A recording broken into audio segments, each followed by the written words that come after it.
Welcome back to Primetime News. And a special welcome once again to our viewers on onespotmedia.com. Up first this evening, U.S. Secretary of State Mike Pompeo left the island this afternoon after a two-day working visit, but not before sending a warning about Jamaica's growing relationship with China. Now, earlier today, he also responded to concerns about attempts by the United States to divide CARICOM. Now, we'll have that story shortly, but first, he questions the value of taking money from China if corruption is part of the end result. Now, Mr. Pompeo was delivering remarks on U.S.-Caribbean relations at the Jamaica Pegasus Hotel in New Kingston. TVJ's Vashon Brown was there.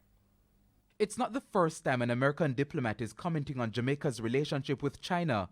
Late last year, the current U.S. ambassador to Jamaica, Donald Tapia, described China as a dragon with two heads, as he urged the government to be wary of the Asian nation's deepening footprint in Jamaica. On Tuesday, U.S. Secretary of State Mike Pompeo also took on China. It's tempting to accept easy money from places like China.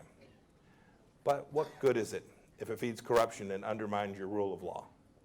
What good are those investments if, in fact, they ruin your environment and don't create jobs for your people? There's a better alternative.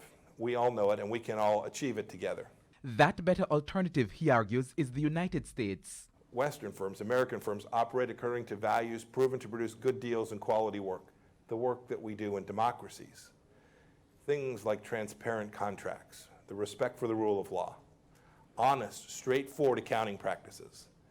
It's why I'm proud to be America's Secretary of State and advocate for American companies to come and want to participate and invest in places like Jamaica. Secretary Pompeo has always been very clear about how his administration feels about China. He argues that countries like Jamaica should ensure that foreign direct investments come for the right reasons. That it's not coming for a national security reason, to put at risk the privacy of the citizens of Jamaica, right?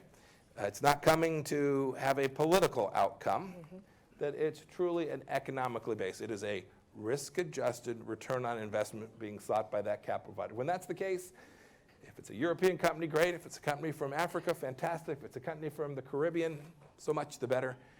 But every nation has an obligation to make sure that the money that's coming to the country is doing so for the betterment of its people. In November 2019, the Chinese embassy in Kingston said their relationship with Caribbean countries is based on mutual respect and equality.